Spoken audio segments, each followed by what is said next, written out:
One of my favorite all-time comedy routines is Louis C.K.'s Airplanes and Cellphones. And the reason it's my favorite is because it's speaking about a fundamental human condition, about how things can be amazing and we hate all of it. How is that possible? Well, let's look at his example of flying from New York to LA.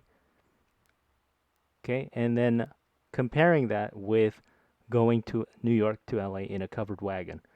And it just occurred to me one day, what if we could graph the experience? What if we could quantify that experience and put it on a graph? Because clearly, going from New York to LA is worse than flying in a metal tube full of demons. Okay, if you don't know, go look up the meme.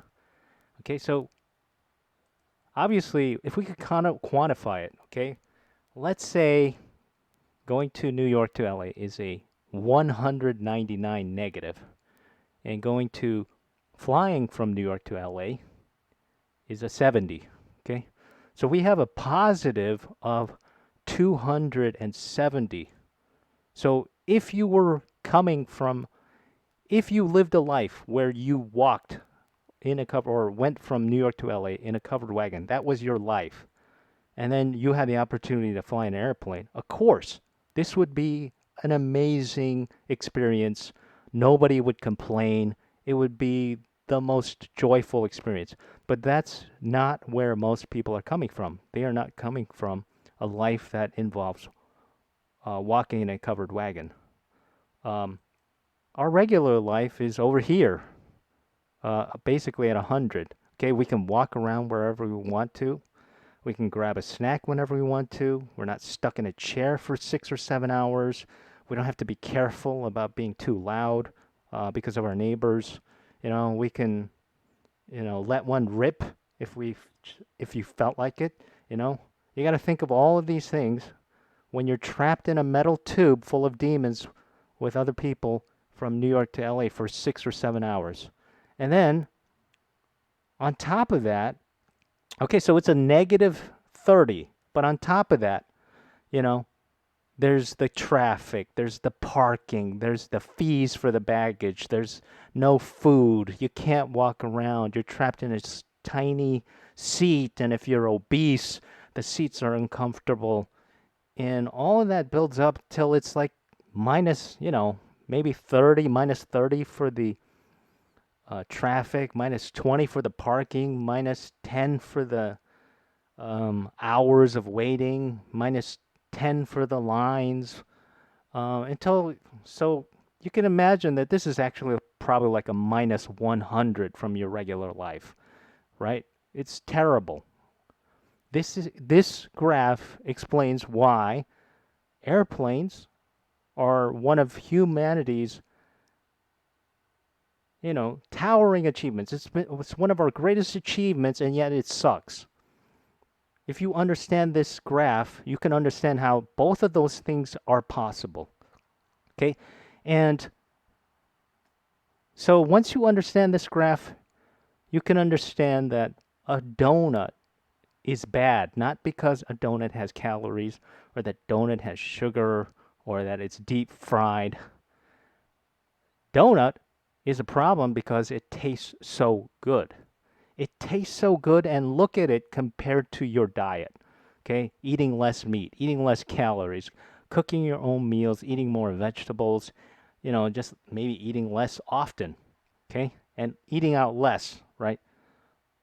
Look at this, and it's a minus 100. And people would rather die than make the journey from this 125 down to here to this 25. People would rather die than do this. People would rather suffer through triple bypass heart surgery. People would rather get diabetes, have a limb amputated because of their diabetes, all because they can't make this journey from donut up at 125 to a healthy lifestyle at 25, which includes exercise. Um,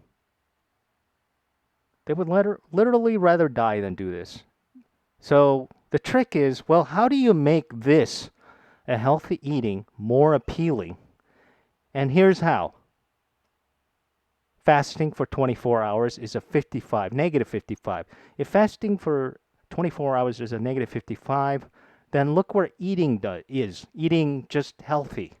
Eating simple, basic, home-cooked meals. Eating more vegetables, eating less meat.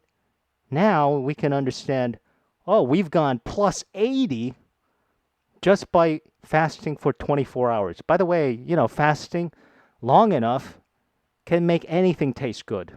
All right? Based on this graph, if you understand how this graph works.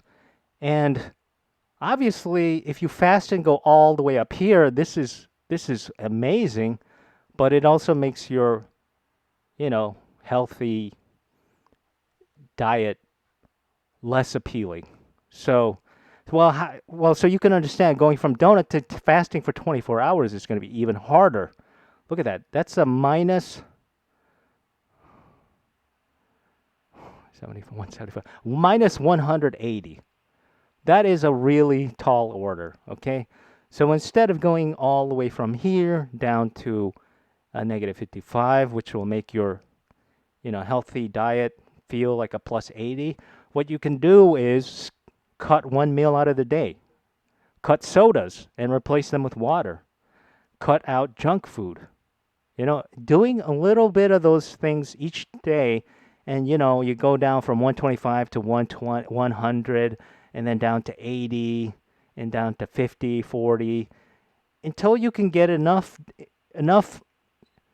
you can get enough of this down to where fasting for 24 hours actually is possible. And then moving back up here to a healthy diet with a plus 80. And I'll give you another example. A shower. Nobody cares about a shower. Nobody thought about how amazing a shower is unless you happen to be working out in hot, humid weather. And then suddenly it's a plus 95. Okay? And this leads us to the mind-blowing conclusion, mind-blowing revelation that a really, really good life actually makes everything else feel crappy. It makes everything else feel crappy. Look at how good my life is. If my life is this good, everything else is just so crappy. And you can understand why people who are living a lifestyle where everything is so good turn to drugs and alcohol, because the only way above this really good lifestyle is drugs and alcohol. And of course, that's even worse because now look how worse everything else looks like when compared to this. And you can use this knowledge to change your perspective on your life. For instance, let's say that this is Monday, okay? Monday sucks, but it makes Friday so good. And it doesn't even have to be an amazing Friday, right? The worse your Monday is, the more amazing your Friday is. Like, if we understand this graph, imagine if Monday were equally as good as Friday. If Monday and Friday were equally good, there would be no joy in Friday. You wouldn't notice it. You wouldn't even notice what day it is. All the days would just blur into one another, and life would get kind of monotonous. So, yeah, let's look at another example. Sitting on a couch. Sitting on a couch and sleeping are almost identical, and you don't really care about it. You take it for granted. You don't notice anything. But look at hiking 8 hours. Imagine if you hiked 8 hours. Imagine what sleeping would feel like, or what a shower would look like. That's 120 to a shower and 180 to sleep. Now you can understand why a really comfortable life is not always the best life. I hope this video changed your perspective on life and why making your life really good actually isn't always probably the best answer. It could actually make everything else in your life feel worse. Well, anyways, I hope you enjoyed the video. Have a good day.